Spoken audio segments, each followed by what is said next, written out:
आपका क्वेश्चन ये है कि प्यार को कैसे एक्सपीरियंस करें, ये जो अनकंडीशनल लव है. My question is, experience by its very nature is unconditional love. Is there any way to exist outside of this unconditional love? Is there anything other than unconditional love that exists in this whole universe, that actually exists? मतलब अगर ध्यान से मेरी बात सुनोगे मैं क्या कह रहा हूं तो आपके सारे फंडे हिल जाएंगे. You all want to do something in order to become something, in order to get something or experience something. चाहे वो लव हो, चाहे वो पीस ऑफ माइंड हो, चाहे वो कोई स्टेट हो, चाहे वो कोई एक्सपीरियंस हो, चाहे वो एनलाइटनमेंट हो, चाहे ये हो, वो हो, मोक्ष हो, व्हाटएवर. कुछ ना कुछ सबको चाहिए. क्या चाहिए? पहले तो इसको समझो. आप सब कंफ्यूज्ड हो. आपको चाहिए कुछ और है, अब भाग किसी और के पीछे रहे हो. आपको चाहिए फ्रीडम फ्रॉम द सेल्फ. आपको खुद से मुक्ति चाहिए, लेकिन उस खुद को ही आप और बेटर बनाने में लगे हुए हो. उसके लिए कोई बेटर एक्सपीरियंसेस ढूंढ रहे हो, बेटर जगह पे जा रहे हो, बेटर लोगों से मिल रहे हो, कुछ कर रहे हो उस मैं को और बेटर बनाने के लिए. जबकि आपको चाहिए क्या है? मैं से मुक्ति चाहिए. इसके अलावा अगर कुछ और है मन की शांति तो मुझे बता दो. भगवत गीता में 3 मार्ग की बात करी गई है. कर्म योग, भक्ति योग, ज्ञान योग. कर्मयोग क्या होता है? कर्मयोग होता है कि आप किसी भी काम में इतने इन्वॉल्व हो गए हो कि आप खुद को भूल गए हो. इन सिंपल वर्ड्स, योग का मतलब होता है जुड़ना.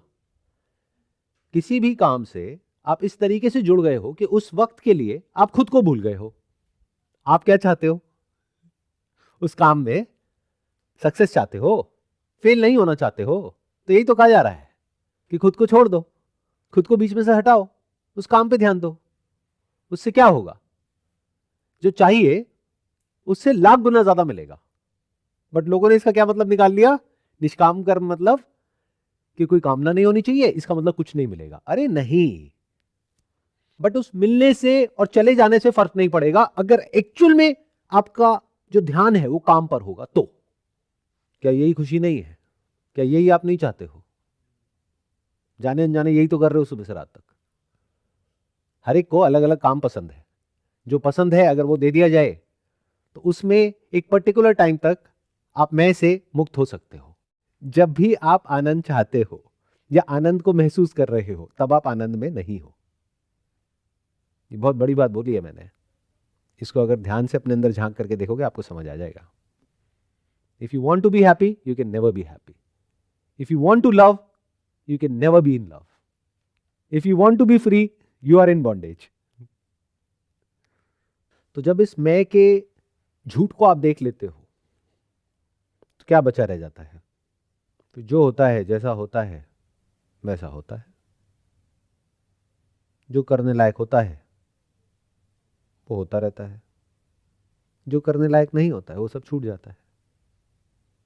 उसके बाद ये जो क्रेविंग है ना, जहां से क्वेश्चन उठ रहा है, I want to experience love, ये मिट जाती है. बिल्कुल जैसे एक मछली को जब पता लग जाता है कि मैं पानी में ही हूं तो पानी से मिलने की फीलिंग निकल जाती है. तो ध्यान से सुनो, ध्यान से समझो. इस पाथ पे वैसे नहीं चलते हैं जैसे दुनिया चल रही है. स्पिरिचुअल पाथ पे दुनिया कैसे चल रही है कि मैंने इस दुनिया में ये करा वो करा वो करा, लेकिन मन शांत नहीं हुआ. गुरु जी बताओ ना मन शांत कैसे होगा? उस गुरु का हो गया है? ये तो हम कभी पूछते ही नहीं है. कभी पूछो तो सही जा करके उस गुरु से, आपका मन शांत है क्या? तब पता लगेगा वो सच्चा है झूठा है. बट ऐसे नहीं चलते हैं, यानी कि इस बात पे पॉजिटिवली नहीं चलते हैं. आप लोग ना बहुत ज्यादा पॉजिटिव हो गए हो मेरी वीडियोस देख देख करके. वो दूसरे चैनल के लिए ठीक है, यहां पर नेगेटिवली चलो. इसको नेति रीति बोलते हैं. यानी don't go for something positive. And में जो बचा रह जाएगा that is neither positive nor negative.